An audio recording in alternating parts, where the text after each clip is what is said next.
So my mom is and was a wise woman, and she's well on her way to sainthood. For the end of the story, you'll need to know that her sister Mabel, who was, I think, 6 years older than my mother, at the end of her life lost most of her memory. So my mom told me a number of things, but Dave, one thing she didn't teach me, I learned by experience. My mom had those stumps with the 2 nails and the hatchet. We would always go out to Grandpa's house. She would get a crate of chickens, and then she'd stick the neck through it, and then she'd chop, and the blood would come spurting out. And if you've never butchered chickens, the muscles and the nerves keep firing, even though it's a headless chicken. And our job as little kids, like 5 years old, was to keep the chickens out of the garden.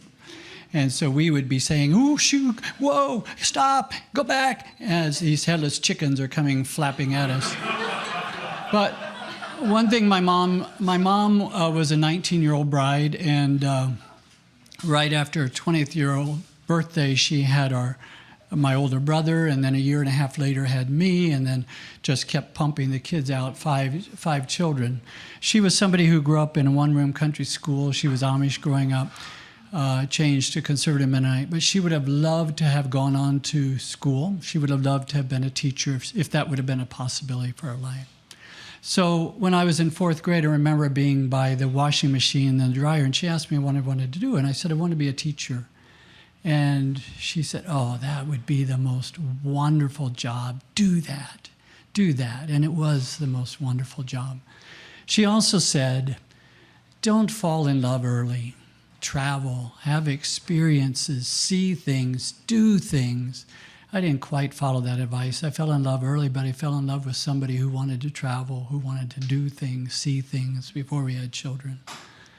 Another thing she said is words have meanings. So when I was 4 years old, I started in the preschool Sunday school class, and Mary Gingrich was my teacher, and I heard someone referring to her as an old maid. And so I just used that term, and then my mom helped me realize how hurtful that term was, that the names we use for people, they have meanings. And she also taught me that that same person, Mary Gingrich, she got married when she was 73 after having never been married. She got married to Albert Miller, and they were married, I think, until Mary was about 92, and Mary died.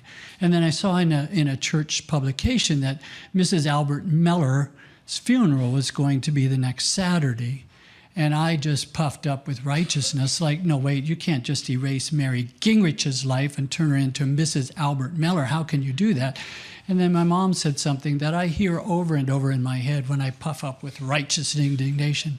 She said, "Daryl, you really don't know as much as you think you know." that Mary would have wanted her name to be Mrs. Albert Miller, because after years of being this old maid in the community, she was a mother, she was a grandmother, she was a great-grandmother, and in that culture and that mindset, that gave her validity that she had always been wanting. And it wasn't up to me to decide whether she should be Mrs. Albert Miller or not. And I hear that in my mind, my mom saying, "Daryl, you don't really know all that you think you know."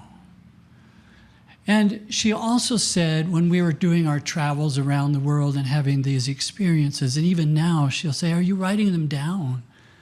Are you keeping a journal?" And she kind of has lived vicariously through her sons and their families, and now through her grandchildren. Are you writing them down? Are you writing them down? And we don't write them down. We know we should, but we don't. So about 2 years ago, a year and a half ago, I saw one of these things where you can buy it for a present for an older relative. You know, there's all these prompts, and then they write it, and then it turns out to be a book. And I said to Mom, "You've had this really interesting, wonderful life. Would you like to do that?" And she said, "Daryl, I'm already writing it." I said, "What? You're writing a memoir?" "Yeah, I've started. I'm writing things down." And so every time I would go home, I'd say, "Can I read it?" And she wouldn't let me read it. And then finally, the last time I was home, she said, okay. I said, Mom, I have to see this. How many pages you got? And she's got, like, at that point, 22, 24 handwritten pages, tiny little handwriting. And I said, you got to send it to me. So they made copies and sent it to me, and then I typed it into the computer.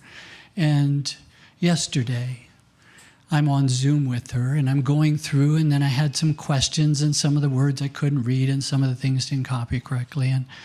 And we got to a part about her dad, this Amish farmer, sitting out on the porch with her as a little girl, watching the storms roll across the fields in Iowa, Tornado Alley, and helping her to see the wonder of the storms.